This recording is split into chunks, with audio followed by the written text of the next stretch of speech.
welcome everybody to another exciting episode of Multiplayer, the podcast by gamers for gamers. I am your host, Zach Matscanis, alongside the lover boy himself, Javier Ortiz. What's up, baby? What up, boy? Yo. And over on the Instagram live side, we got Kevin, we got Angel, and we got a good show today. Let's go. Oh, yeah. Yeah, sure. yeah. Let's go. I agree. You're getting real impatient with me. I agree. But remember, everybody, that Multiplayer, it is all over the place, in your ears and in your face. You can check us out at youtube.com/multiplayered. You can check us out on podcast services everywhere. Just, give your local podcast service a call on the phone, like, boop, boop, boop. Hey, you guys got Multiplayer? And they're like, why are you calling us, dude? Just type that into the search bar. Just type Multiplayer and you'll find it. And then you're like, oh, okay. Now I know how podcasts How'd you work. get my number? Thanks. Thanks, Frank Podcast. Click. The inventor of podcasts, obviously. Clearly. And of course, our episodes go live every Wednesday at some point around 10 a.m. or whenever I can get that stuff up. So that is all that. And of course, you can check us out at Patreon at patreon.com/multiplayer, where you can throw us a $1 or $2 a month, or, whatever. It just kind of helps keep the lights on and help us make this fun little show. Okay. We got all that nonsense out of the way. Hav, we have a pretty good show. Yeah. Let's go. Yeah.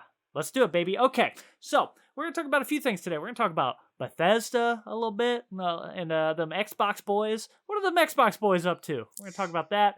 We're going to be talking about beat-em-ups, that Ninja Turtle coolness, all that fun stuff. We're going to be talking, what else are we talking about? The co-op games. It's going to be a fun show. But first, Hav, yesterday, whatever, however time works, it was daylight savings time.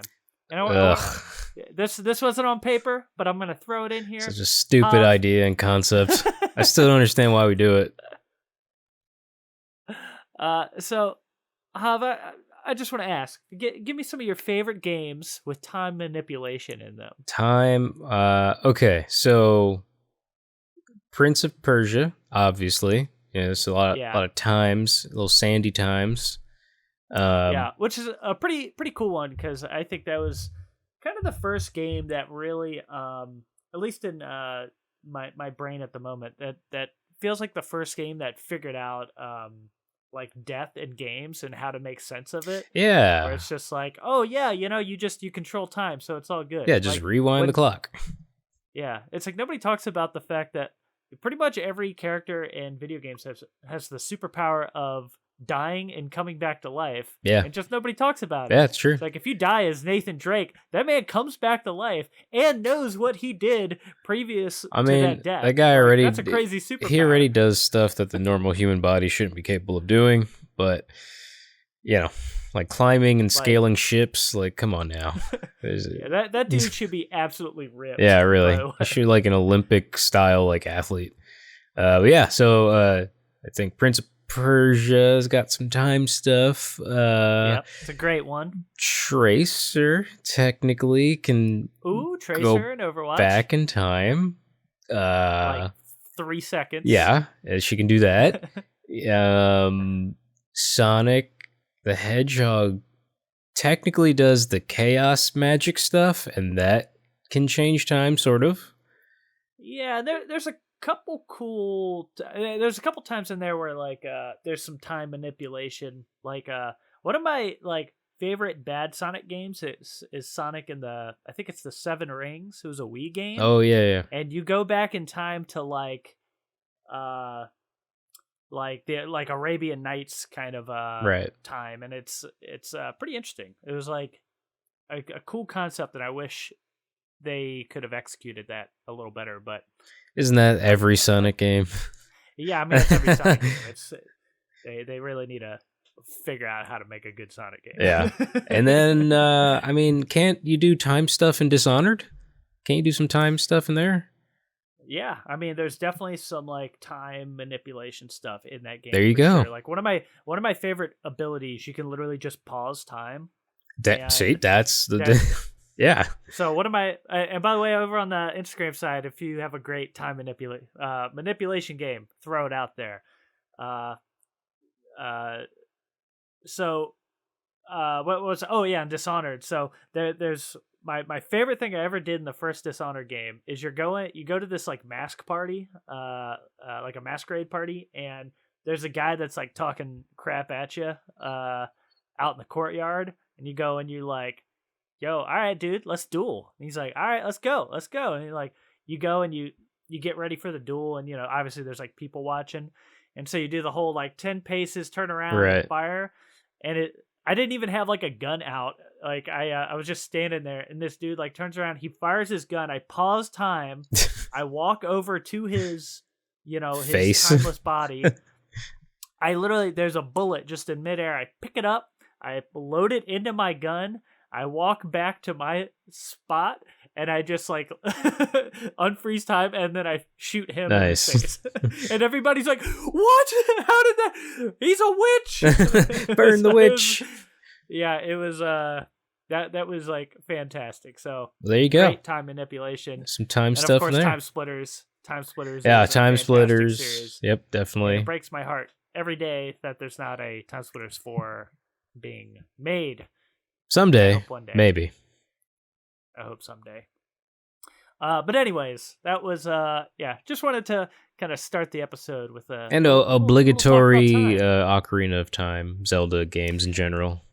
Yeah, exactly. Like I don't even think we need to talk about Ocarina of Time. That's I think that one's pretty darn obvious. Yeah, and you could start to get into like Back to the Future games. Oh, Chrono Trigger! You time travel in that game. Ooh, so that's a good one. Yeah, that's a really good one. And I'm sure there's a couple like really good ones where there's definitely more. And obviously like BioShock and some of those games, like they have like time manipulation stuff in there, and there's a lot of games that have time. I mean, it surrounds us at all times. Yeah. There's actually a game coming out, I think exclusively to Xbox, called 14 Minutes, I think it's called. That looks really rad. And you're stuck in an apartment where this guy keeps coming into your house and like murdering you. Oh, that's like this past year. Yeah, I think it's called 14, maybe it's called 7 Minutes. But I think I'm just confusing the 7 Minutes in Heaven thing.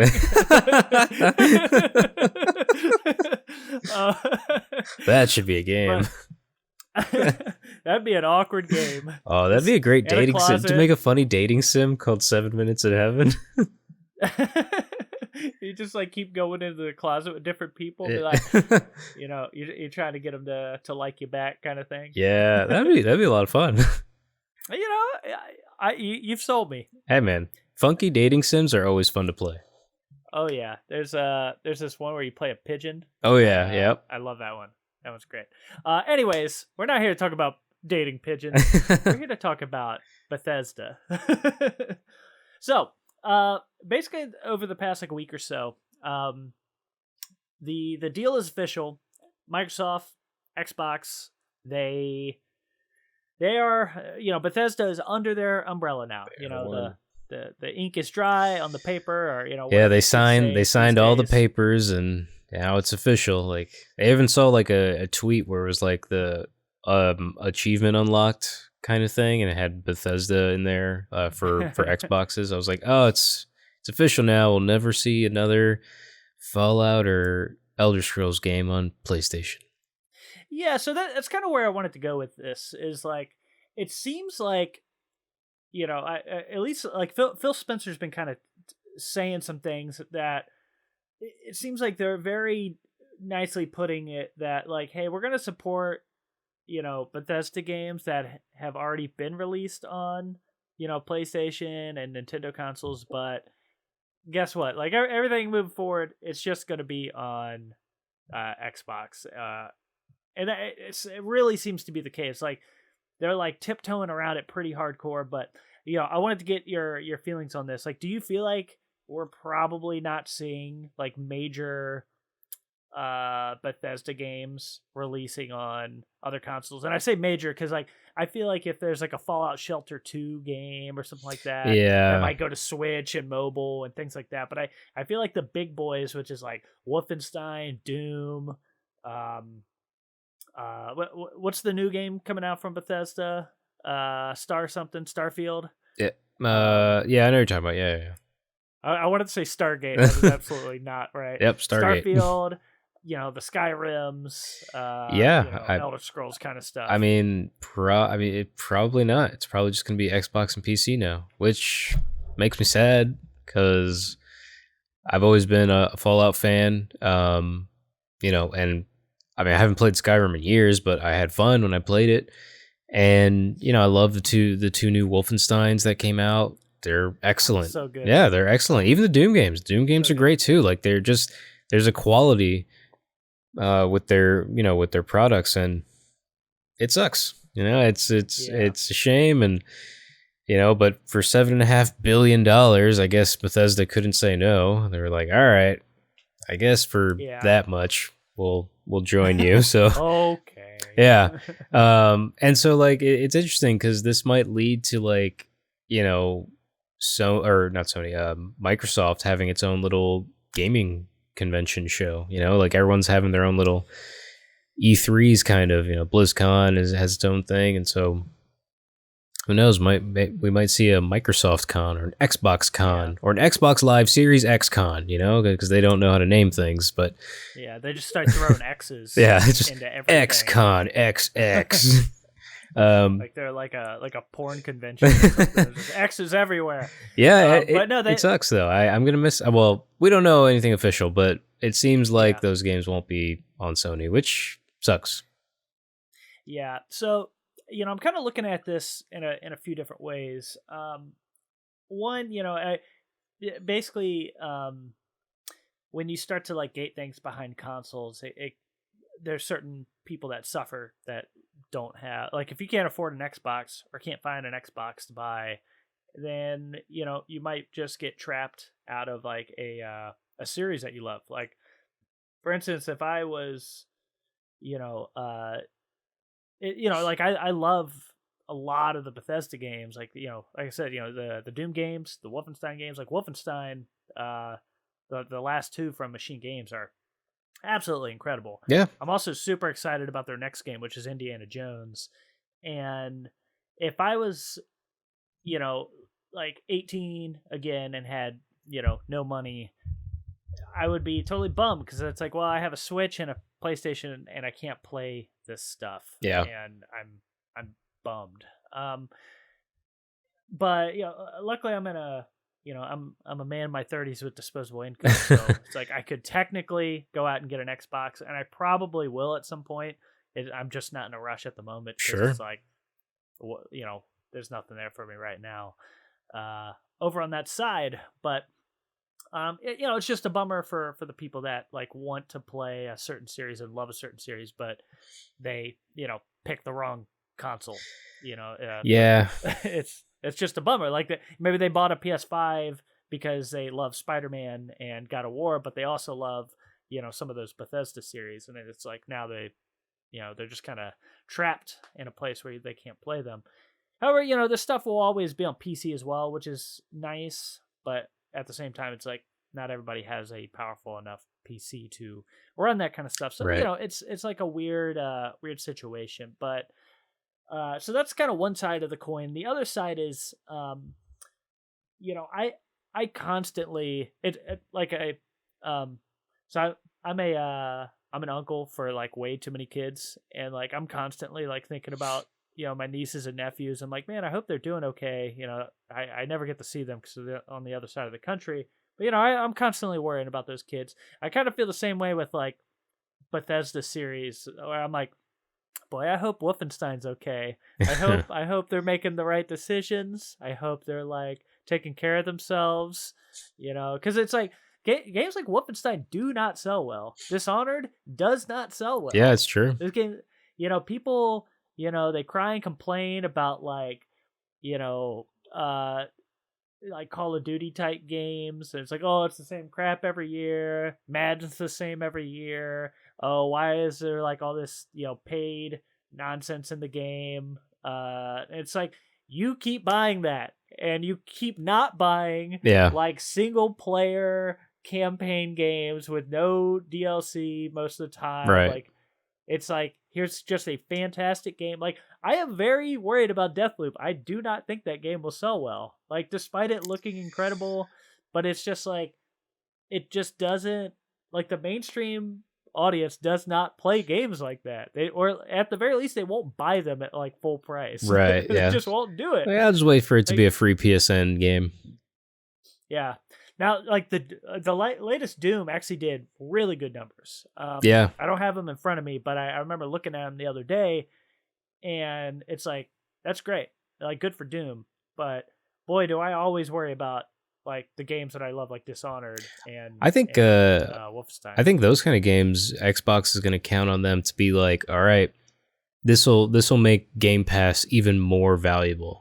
Because I bet you they'll like, these games will be immediately on Game Pass, and it's like, see, and now we can up our subscribers because we have these really awesome games that they're technically free, Yeah, and that's kind of what I'm getting at, is like with Game Pass, all the every new like Microsoft first party title will instantly be on Game Pass when they release, which means like, for the low price of Game Pass every month, you just have access to those games. So if it's a series you've never tried, you might try it. Yeah.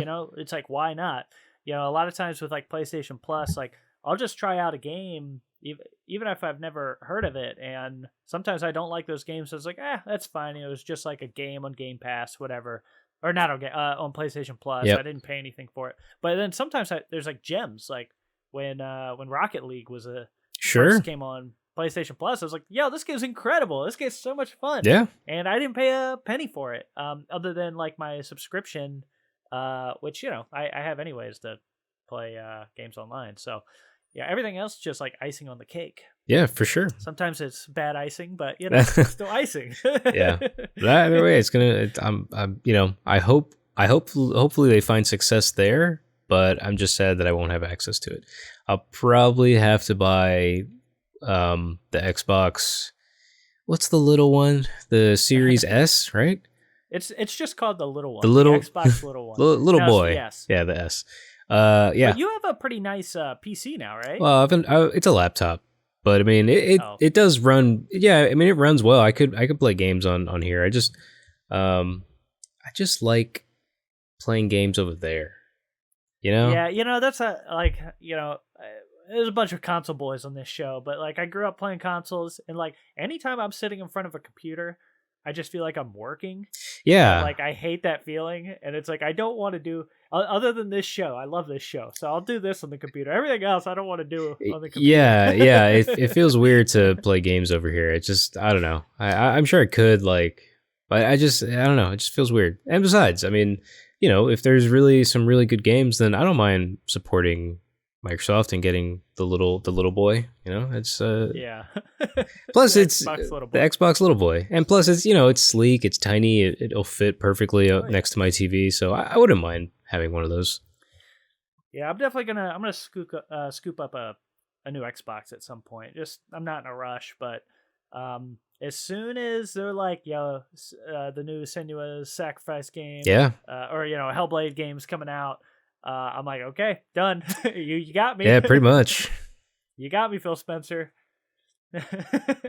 You jerk. Yeah, I mean, they got a good game plan going forward. That's why they bought all those studios. They have like 23, I think, something like that.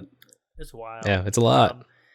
But yeah, so the main thing, and this kind of takes me to my last question with this topic I wanted to discuss, is like, what do you kind of want to see out of this acquisition moving forward? And I'll kind of give my answer first here so you can think about it for a second. So mostly, I just don't want them to give up on like their games that don't sell very well, like the Dishonoreds, the Preys, the Wolfensteins. Like those games are, well, less Prey for me. I know some people love that game. I didn't get into the actual combat, but man, just single player like linear-ish, linear and like storytelling, not gameplay. I just don't want those games to like disappear. Like I know Doom will stick around because that sells real well, but yeah, the games like I love the new Wolfenstein games, and Deathloop looks rad, and I bet it will be rad. And I just want games like that to continue. So if Microsoft can just keep that fat wallet of money open, and they can just toss it at people to come up with like really interesting single player narratives with like fascinating worlds to explore, like I'm 100% in, and I'm okay with the acquisition. Just keep making those great games, and I'll figure out a way to play them. I'm sure that I'm sure there won't be a lack of quality. I'm 100%. No, yeah, I'm 100% sure that Microsoft was like, nothing's gonna change. You're just under our umbrella. You keep doing everything that you do because you guys are an excellent game developing company. You guys have made a name for yourselves. You're a staple in the industry. So you're not going to change anything. This is just technically you're under our umbrella, and that's it. However, I think it would be cool. And, it can't happen immediately, but in the future, I think it'd be really cool to get some sort of a little cross studio company cooperation kind of deal where it's like a celebration of everything that Microsoft and Xbox now have. So like Sony did Astro's Playroom, right? And that's just kind of, it's almost like a celebration of Sony IP. And obviously Nintendo, they have like Smash Brothers, which has become just a celebration of video games in general. But a lot of their games are, they're very cross game friendly, where you're like, it's not a surprise to see Mario interacting with Donkey Kong or Samus or Link, it feels natural. I'd like to see something like that from Microsoft, because now they've got tons of IP now, and in the next 4 or 5 years, we're probably going to see some new stuff, which will be really cool.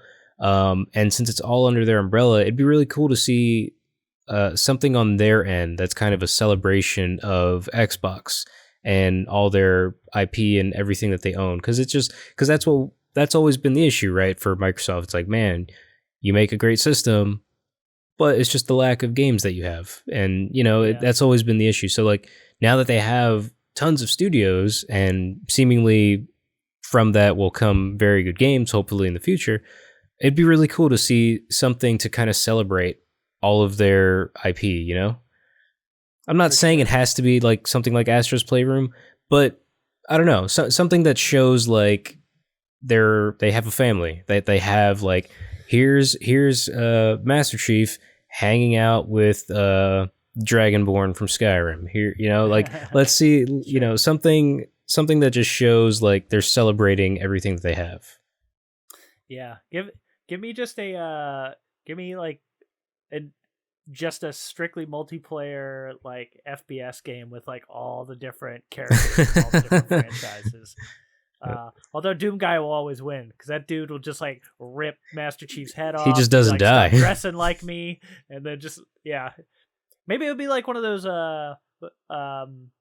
like Dead by Daylight type games where everybody's just running from Doom Guy. Doom by Daylight. Yo, I would play that. There you go. This is the show that we come up with good game ideas. Yeah, straight up. Like, so somebody needs to be like with a notebook, just jotting down our thoughts. Last thing, I was kind of talking about sales numbers a little bit. Last point I just want to make. This will just give you some good insight into these games. So, Doom, just the original 2016 Doom, in its first week sold 3 million copies. Okay. Dishonored, in its first week sold 460,000 copies.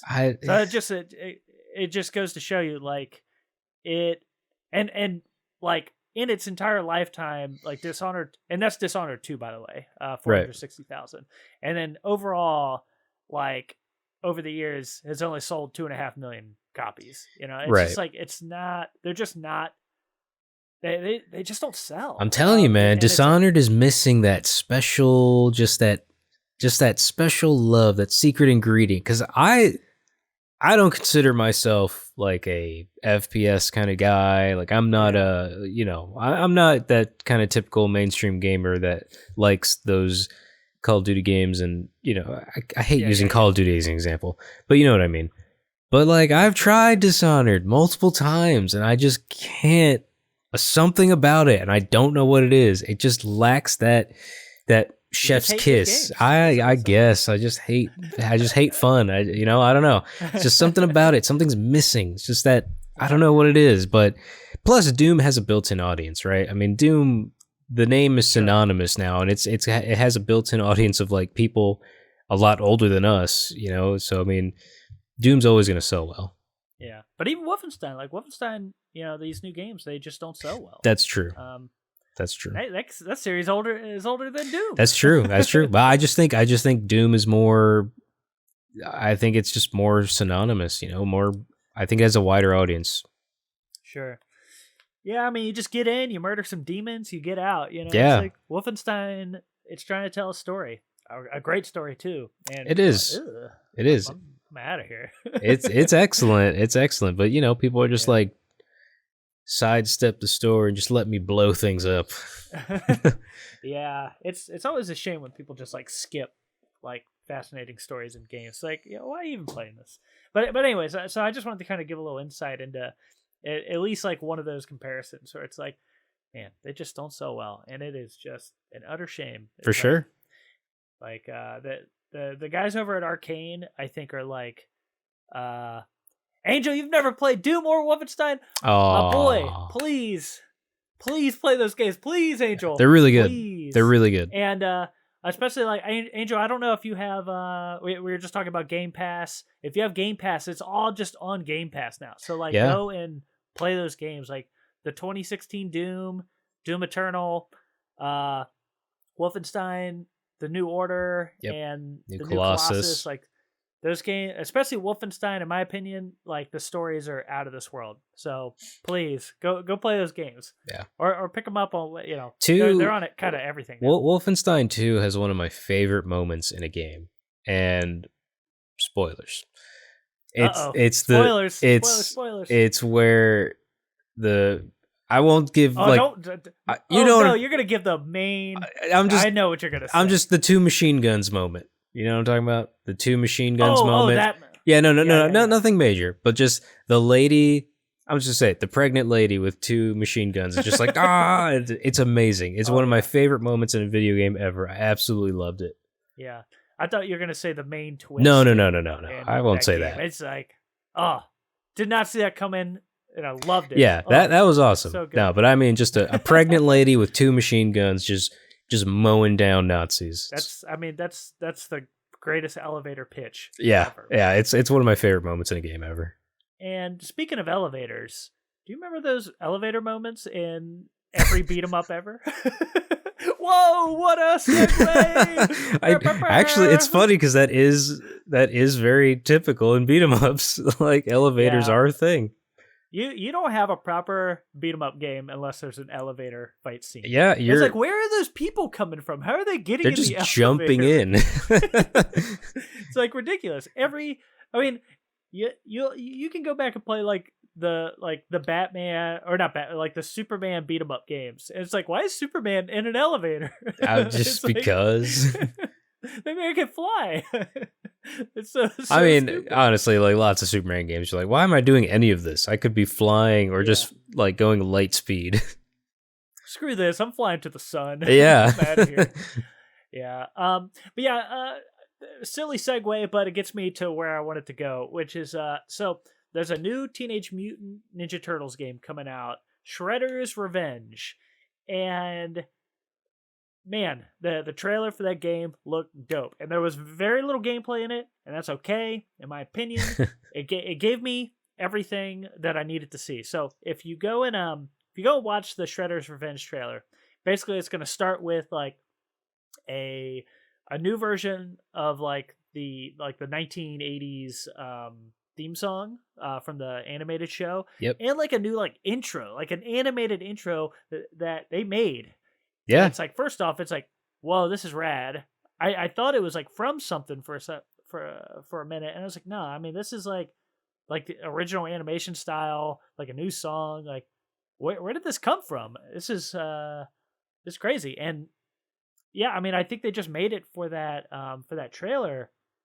And obviously, I'm sure it'll be like at the beginning of the game. Oh yeah, for sure. And then they showed a little bit of the gameplay and the art style, which the moment you show me like pixel art, like I'm in, because it's, they didn't cut corners, because pixel art is a lot more time consuming than just using like pixel art sprites and stuff. Or it's more time consuming than like the newer kind of CG right kind of look, 3D rendered games.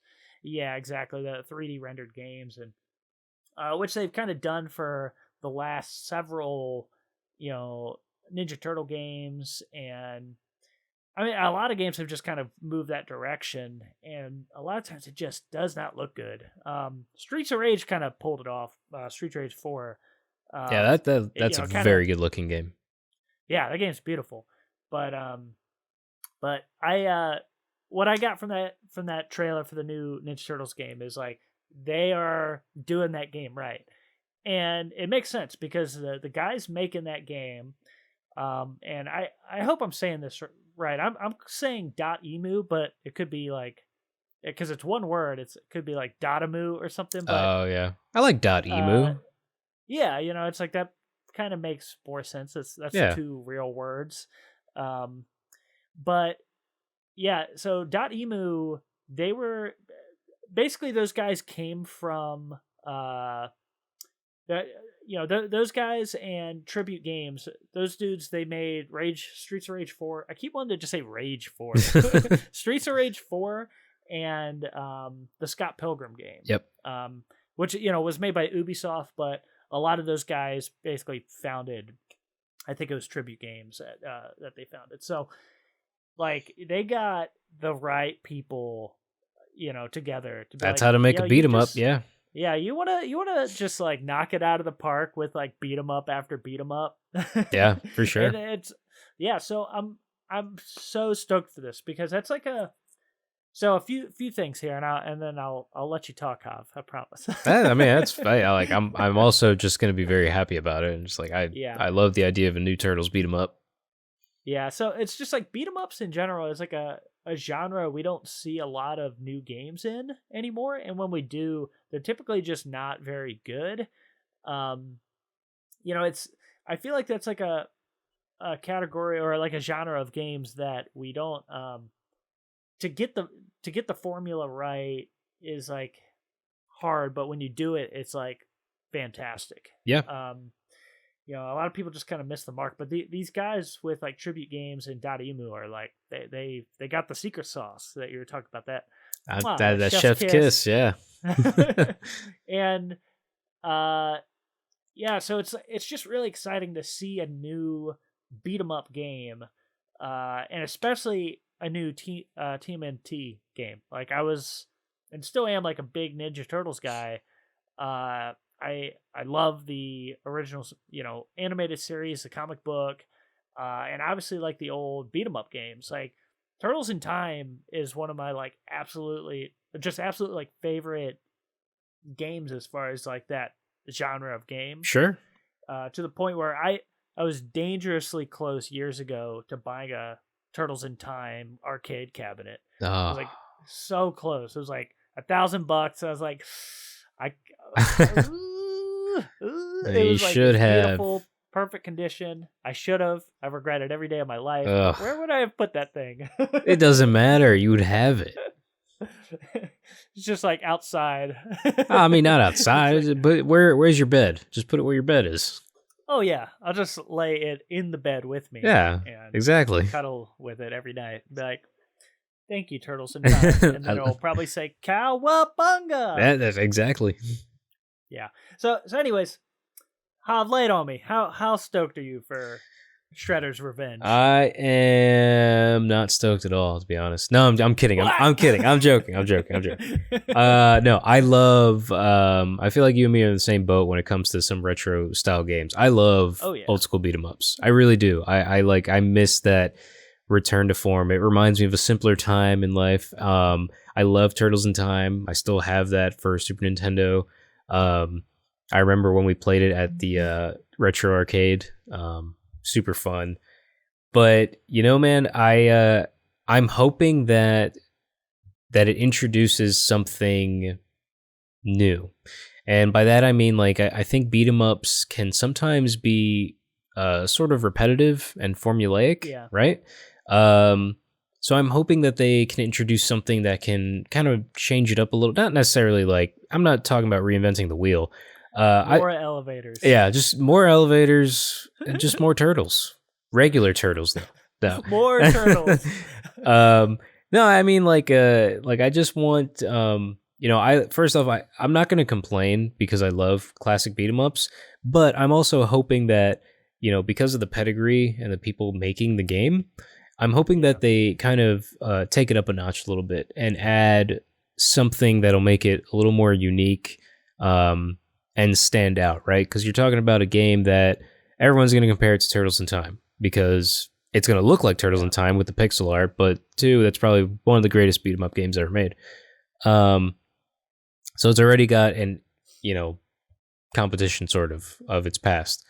So I'm hoping that they do something that can make it just slightly more unique, slightly more different. I'm not asking for, like, the turtles to have crazy superpowers anymore, or just like, I don't want any of them to fly and shoot lasers or anything, but like, if something different, something that'll, just something that'll make it more unique, make it more stand out. And, but I mean, other than that, I mean, I can't complain. Like, it looks awesome. 90s Turtles is really, to me, the only animated style that's kind of acceptable, really, in my opinion, outside of like the original comic book art where it was much darker and black and white. Like, that always looks really cool. But when it comes to like animation, like, it's really only the 90s style that I really like, and I think a lot of people would agree with that, because every other art style they've ever done, it's never really looked all that good. I think 90s style is just, it's too iconic and you can't really abandon it. So if you're going to use it, it better be damn good. That's all I'm saying. So I'm hoping that the game does something to make it a little more unique and stand out compared to other beat 'em ups. But other than that, like, I'm super excited. I can't wait to play this game. I'm gonna buy it day one, and I would love to do. We'll probably do a playthrough of it because it'll be. Yeah. We'll definitely do that. So I'm looking forward to that because I always love beat 'em ups. I love the Turtles, and so. Go give me back an old school Turtles beat 'em up. I'm all in. Nice. Lou just joined our Instagram. Welcome, Lou. Have you played Lou? Any of the Teenage Mutant Ninja Turtle games, specifically Turtles in Time? Because that game is fantastic. So good. I still have the Super Nintendo cart right over there. Yeah. Same here. Love it. It's like, I love that game. They should do one of those special editions, with your Mega Man. Yeah, have it like a glowing green one. That'd be cool. Dope. Yeah. Imagine if there's a level in this new one where you drive the Turtles van. That'd be cool. I feel like they did that in a game. I just can't put my finger on what it was. Probably. Yeah. Can't think of it. Does not matter. Yeah. But yeah, I'm with you. Like, I'd love to see like what they can sort of add to the game to, just do something. Not reinvent the wheel, but do some like new interesting things. I feel like I feel like they did a really good job with like the Scott Pilgrim game, for instance, and like every level kind of felt really fresh. Despite, like, obviously the fighting mechanics stay the same level to level, but I feel like just every level is kind of different. Sure. You're fighting different enemies, and just like variety and stuff like that is always good to have. Yeah, So, definitely. We'll see. So, last thing I wanted to kind of ask you with this, is there like a franchise, an IP, game or otherwise, that you would want to see these developers tackle after this Ninja Turtles game? So far, they're 2 for 2 as far as like awesome beat 'em up games, and I'm sure like just looking at that trailer, like this Ninja Turtles one looks spot on. So what's like a new beat 'em up game you'd want them to like tackle after this? I had a weird idea for a beat 'em up game, and I don't know if it'll work. Weird show we have, but I feel like in the right hands, anything is possible. Oh yeah. I was thinking of a Sonic the Hedgehog beat 'em up game. And the reason I say that is because I think I think you would agree, I think the biggest problem every Sonic game has ever faced is the idea of speed, right? He's a character that's supposed to run fast and go fast, and there's always stuff in your way that kind of blocks you from running fast. Outside of like the mobile games where you're just like the free running and just changing lanes. Yeah. But I was thinking like, well, what if you took the concept of speed and instead of applying it to just literally him running, you could apply it to combat, where it's like, maybe instead of focusing on him running through a stage, what if the stage has waves of enemies and you're using like speed powers, right? So like you can dash through enemies, you can do his little spin ball and just hop on people and just boom, like almost like a pinball thing. Sort of like the Flash and like the DC verse Mortal Kombat kind of stuff. Yeah, I guess. Yeah, sure. But like on a beat 'em up level where it's just like roaming down the streets and just kind of boom, boom, boom, boom, boom, like kind of hitting different enemies really quickly and just taking the concept of speed and instead of applying it to running fast and running into spikes at some point, because you will do it, because for some reason they'll just magically put spikes in your way. And applying the speed to combat rather than traversal, you know? Yeah. I don't know. And like over the years they've introduced different abilities for Sonic. So like why not apply that to like a beat 'em up game? And I'm sure like, you know, you can have like the boards seem a little longer where it seems like you have a little bit of a free running moment until a bunch of enemies pop up, and then you know, it's less of a I'm running fast and all of a sudden I die because of spikes, and more of a I stop because there's a bunch of enemies in the way, and now I have to use my super speed to beat them all up. I don't know. I think it'd be interesting. I like the idea of like having Sonic in the middle of a bunch of like evil the robot machines and just, you know, hitting a bunch of them all at once and like, you know, maybe building up some sort of a super bar and, you know, having some sort of, I just think he's been given cool powers. Let's kind of experience them all at once in a fun combat zone instead of having him run, stop, dealing with something in your way, starting to run again. You know, like that's always kind of annoying. So I don't know. I'm just spitballing, but I think it's an interesting idea. I think it's an interesting concept. For sure.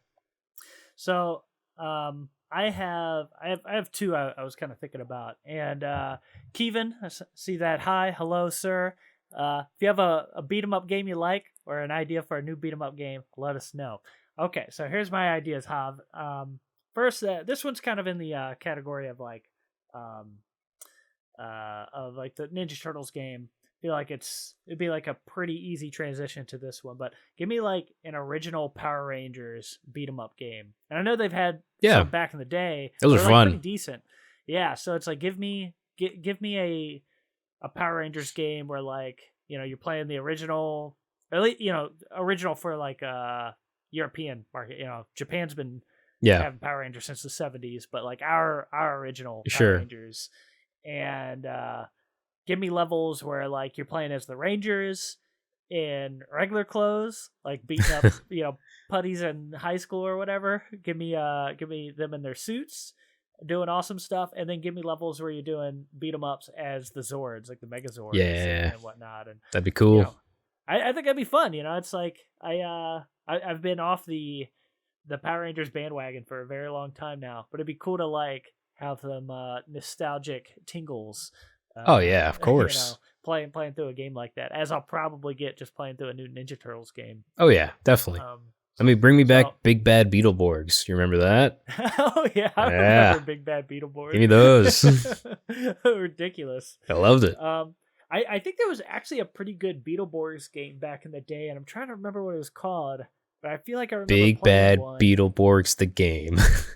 Probably. It was probably the name of it.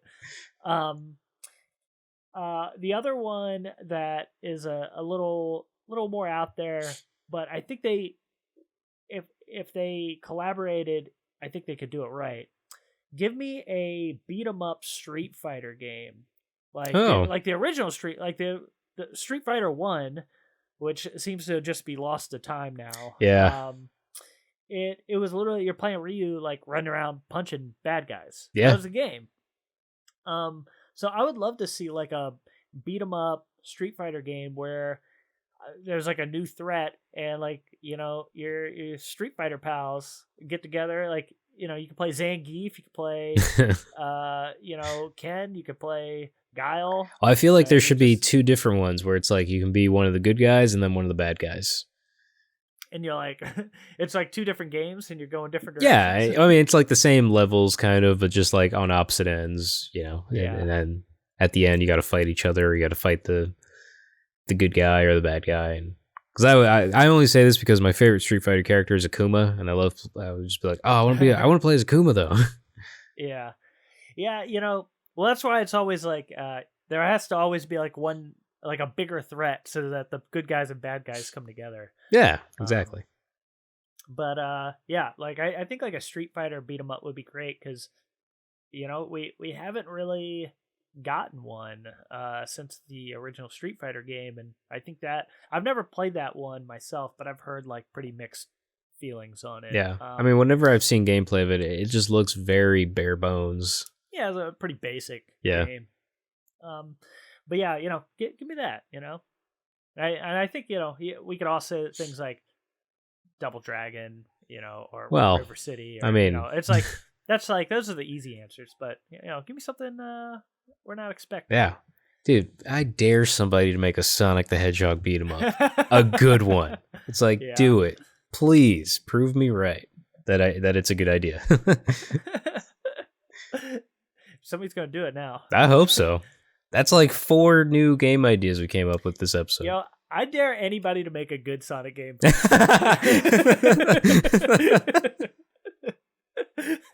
Well, Mania's not bad. Yeah. Mania's, it's okay. Yeah, it's definitely better. Still suffers from the same stupid problems. Yeah. So it's like you want to go fast, and there's stupid stuff in your way. Yeah, for sure. So I'd like to move on, but not too far from beat 'em ups.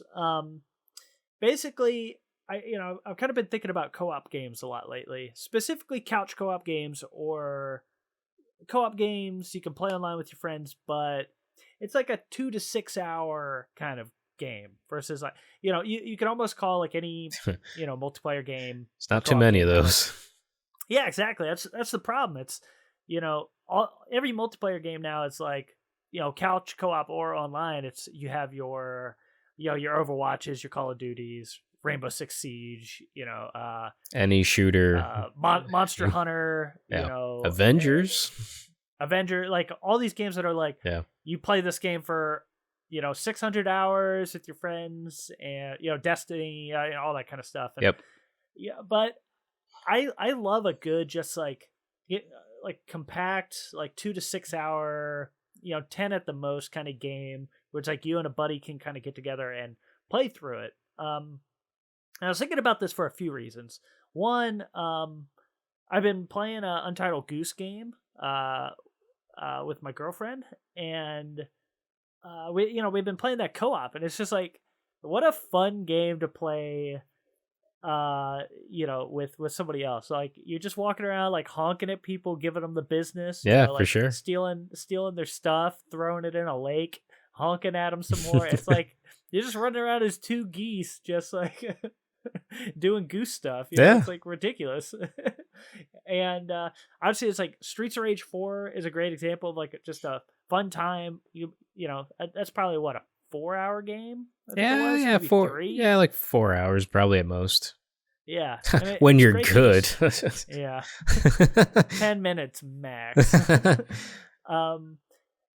Yeah, it's like games like that are just fantastic, and that's another reason why I'm excited about the Ninja Turtles game, because it's like, man, there's just not enough good like co-op games that are, that sweet spot of like 2 to 10 hours most you can play Right. through together. And some of the best examples are like best example I should say is like uh, A Way Out, which is like Joseph Ferris's last game. Yeah. And I think it's man, just that game was every game he makes is really the kind of game you're talking about. exactly, or it kind of is now. It's like this will be his third game. It Takes Two is coming out the end of March here, and I'm pretty stoked about it. And that's another game like I want to sit down and do a let's play with you on it because it's I think that's going to be like another like kind of story driven like 2-person co-op game. Trailer like looked 6 great. hours long. Trailers look great. I don't think enough people are like talking about that game right now, which is a bummer. I feel like a lot more people were talking about A Way Out, and I think it's like, it's unfortunate but true. A lot of times, it's a graphics thing, and it's like A Way Out looks, you had like realistic looking people, like trying to break out of a prison, and a little more serious, darker tone. Whereas It Takes Two, honestly, when I watched it, it gave me Honey I Shrunk the Kids vibes. 100%, which I'm okay with, to be honest. I like that even more, to be honest. Yeah, 100%. Like it has, Honey I Shrunk the Kids mixed with like the animation of like the game Dreams and like kind of the weird kooky characters you can sort of make in that. Sort of felt like, but man, the game looks fun as hell. Like yeah, for sure, it really does. And like, it looks like you're. The way he described it in the trailer, where it's just like, it's instead of collecting stuff, it's all about interacting with the world. And that was one of my favorite things about A Way Out, whereas like, I think there was a point in the game where we were in a garage and they had an arcade cabinet and we played the game the game for like, we played it for like a half hour. It was really fun. Yeah. It was basically Pong, but instead of launching the ball back and forth like left and right, you have to lob it. Over. And it's like tennis almost. Yeah, exactly. So, that I almost forgot about that little arcade game. But there was also like Connect 4. I think we were playing some. Connect 4 and we played baseball. Like one person could pitch and the other person could hit the ball like bat. Oh yeah. Yeah, it was like that like it's that kind of stuff that he's talking about, and I love that. Like interacting with the world as much as possible. It's super fun. Yeah. So it's basically like it seems like these types of co-op games are like slowly coming back, in its own format and more on the indie scene for the most part. But I think that's totally okay. That's sort of where this needs to live, and that's fine.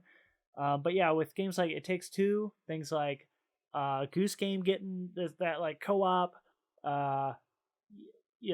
Streets of Rage, Ninja Turtles. It seems like we're getting like a very slow but sure like resurgence of these types of games. Wouldn't you say? Yeah, I think so. I mean, and you're right, where it's more on the indie scene compared to like AAA titles, which is unfortunate, but it kind of makes sense. Where these games aren't necessarily gonna sell crazy, but they still look super fun, and I'm all for it. Like the more couch co-op games, the better, especially like more in terms of like adventure and exploration rather than like the typical looter fighter kind of adventure style. Like, that stuff is fun and it has its place, but like I like the idea of like, hey, you guys want to play through a story together? Here it is. Yeah, for sure. So yeah, I hope we see more and more co-op games like this. Me too. Yeah. Just in general, give me the beat 'em ups. Give me like the a 6-hour like story campaign I could play through with like a friend or whatever. Yeah, for sure. Yeah. So we'll see. We'll see what the future holds. But I think in this age where I feel like in this past year, obviously it's been a weird one. You can't really like go and see people. So I hope like developers have kind of been thinking more about like what games can we kind of like give people that they can like interact with friends with, right? Whether that's online or like someone you're stuck in a house with, and hopefully by the time those games come out, we're like back to normal. But I hope like developers are thinking about that kind of stuff. Yeah, I'm sure they are. They have to be. It'd be weird if they weren't. Yeah. Cool. Well, that was that's kind of all I had for that.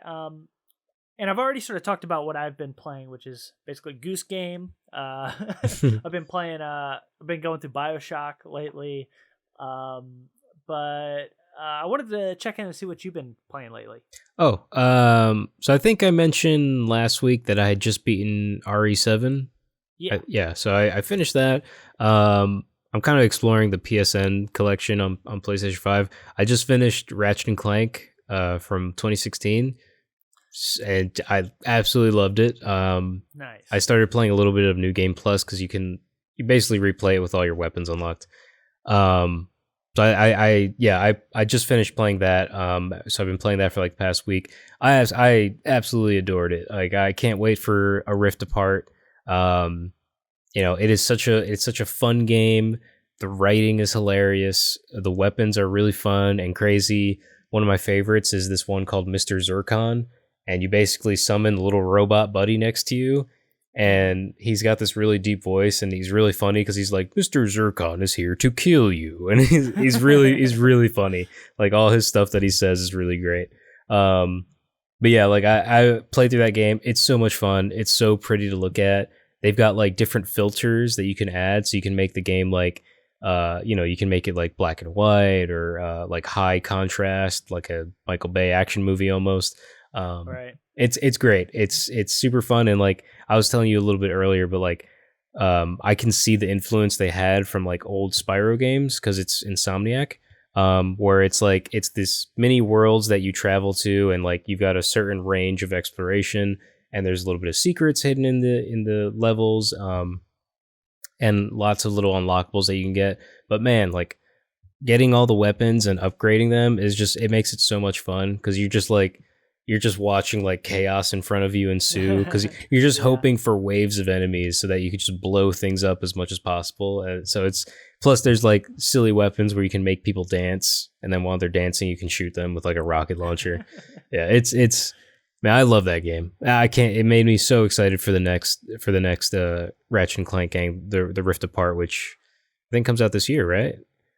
Yeah. That's the plan. Yeah. So hopefully that's not delayed or anything, but yeah, I can't wait for that. This one it's so great. It's so much fun.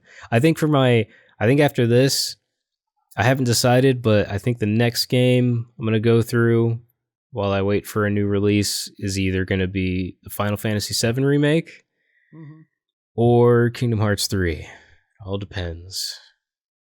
It's two big Japanese games that I haven't gotten to yet, but we'll see. Try FF7 and report back. Let me know what you think. Did you play it? Nah. Nah. Not my style of game. Yeah. If I do play it, it'll be history because it'll be the first Final Fantasy game that I play through. So. Well, there you go. Yeah. So it could be a monumentous occasion. Well, cool. Well, yeah. Let me know. Report back. Yeah. Will do. Cool. By the way, June 11th is when yeah, it's in June. Yeah. Okay. So before we go today, I think we should play a little round of You NintenDON'T Know Jack. Yeah. We should get like a studio audience, like a Slime Time Live kind of thing, Yeah, Double Dare. Oh yeah. I wish we had like sound effects and stuff in this. Yeah. That'd be great. Someday. It's just more work in post. Or more money. I'd have to buy like a sound effects board and stuff. That's what you need. Not worth it. But anyways, if you don't know this game, it's we have these little Mario quiz cards that have nonsense on them, and I try and stump the panel being Hav. Yeah. With nonsense questions that Nintendo has put on these ridiculous flashcards. Or quiz cards, I should say. They're so stupid. But anyways, I had Hav pick 3 categories before we started the show today, and I picked 3 silly questions from those categories. So, Hav, are you ready? Let's go. Okay. This comes from the category People of the World. Hav. France. The answer is France. Hav, who are the Tuaregs, or Tuaregs. How do you spell that? Tuaregs. Tuaregs. Okay. Tuaregs. I looked it up. I looked up the pronunciation right before the show, and it has already escaped my mind. But I think it's Tuaregs. Okay. One word, not Tuaregs. Anyways, who are the Tuaregs? Is it a football team? A Grammy-winning rap group? Or desert nomads of Africa? I'm gonna... A football team, a Grammy-winning rap group, or desert nomads of Africa. I really want to say the rap group, but given the context, I'm gonna go with the people of Africa. All right, the desert nomads of Africa. Let's take a look. And of course, you are correct, because that other stuff is nonsense. Tuaregs are one of the major ethnic groups in Niger, the largest country in West Africa. Most Tuaregs raise herds of camels, sheep, and goats. And Nice. There's a lovely picture of some Tuaregs hanging out in the desert on the back. Nigeria. And I like this little picture of Mario. With the he's just holding a book of the Sahara Desert. Nice. This is where they are. All right. Let's see. Which one should I give you next? Okay, let's do this one. I think this is a good one. This will probably be the hardest one of today. Actually, you want me to save the hardest one, or you want to go for it? It's fine. Right, let's just go for it. All right, here we go. This is from category The Human Body. Nice. Hav, how many teeth does an adult human have? And I don't want to see you counting with your fingers and your teeth. Oh, I'm just using my tongue to touch every tooth right now. Is it 24, 32, or 38? How many teeth does an adult human have? I'm gonna say 32 or 38. That's an interesting question. Right? You never think about I never thought about that. You've had those teeth in your face for the last 30 years, and you don't even know how many you have. Yeah, I guess so. I'm gonna say, let's take the middle ground and say 32. All right, he says 32. Let's see, and it's 32. Oh, ding ding ding ding ding! Called it. Noise. In the course of a lifetime, a person gets 2 sets of teeth. As an adult, a person should have a total of 32 permanent teeth. And they should. They should, unless you got some problems. They got some pictures of teeth here on the back. Nice. Good time there. Looking nasty. And then on the front, I thought this was a cute picture. It's just Mario holding a little tooth, a happy tooth, and a toothbrush. And look at Toad in the background yelling. Yeah. I'm surprised they wouldn't put Dr. Mario on there. You would think so. Yeah. Just regular Mario brushing his teeth, I guess. Fair enough. He's a doctor of germs, not teeth. That's a dentist. He'd be Dentist Mario. I mean, they're still doctors. I mean, yeah, I guess. Okay. Man, these last two are so good, and I want to give you both, but we're just about out of time here. So, let me, I'll give you this one, because it's just so ridiculous. Unless you want the harder one. You want the silly one or the hard one? Let's go hard. Let's make it difficult. Done. Okay. This is from Social Life. Okay? Category Social Life. Hav, when were short skirts first introduced into women's fashions? Oh boy. Was it in the 1880s, the 1920s, or the 1950s? I feel like it would be the 50s, because I feel like the further you go back in time, the more restrictive people are on women and their clothing. Sure. So I'm gonna say the 50s, based off that logic. Okay. How says the 1950s? Let's take a look. And Oh! Women began wearing short skirts in the 1920s. Got to remember those flappers. Those 1920 flappers. What's a flapper? You don't know the flappers? No. Oh boy, you got to go back to high school, son. What? What's a flapper? It's like a woman that. It's a woman. It's a woman. She's wearing like short skirts and stuff. She's like going to parties. It's like I've never heard that term. Look up flappers. All right, but let me give you the little paragraph on the bottom here. So women's clothing began to get shorter around 1920, when society first allowed women to show their ankles. Ooh, ankles. That's hot. 40 years later, the hottest fashion trend was the mini skirt.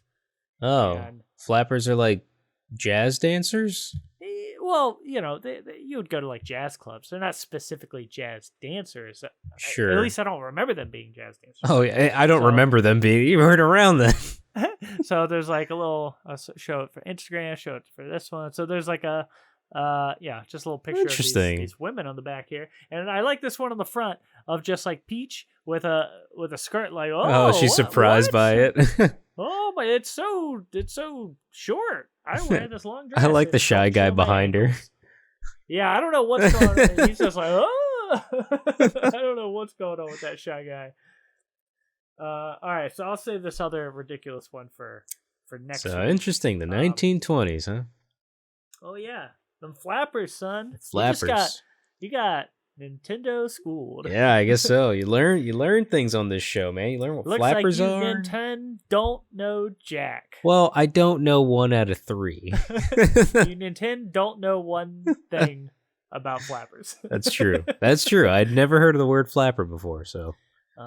Well, we all know you went to a weird school, a weird high school. Weird high school that is not open anymore. Just shut down immediately. Yep. Okay, well, cool. That was our show. Thank you so much for joining us this week. Remember that you can check us out pretty much everywhere. YouTube and podcast services and all that. But make sure to check us out on Instagram at Go Multiplayered. You can also find me at ZachMatzGanis, that's ZACKMATZGANIS. And Hav, where can we find you? At Loverboy_Hav. That's on Instagram. Very nice. Very nice. And of course, check out our, if you like this stuff, like, subscribe, tell your friends, dog, grandma, we love trying to build the show. So, go do all that. Check out our Patreon at patreon.com/multiplayered, where you can throw us like $1 a month, and just helps to pay for like our podcast services and whatnot. Keeps the lights on. So everybody, thank you so much for joining us this week. We appreciate you, and remember, we love you, and you should love you too. You sure should. Thank you so much, and we will see you next week. Peace! We here at Multiplayered would like to give a huge special thank you to Kevin Hopkins, William Euchre, and the rest of our amazing Patreon community. If you'd like to support our podcast and get a shout out at the end of each show, be sure to check out our Patreon at patreon.com/multiplayered. See you next time, players. We love ya!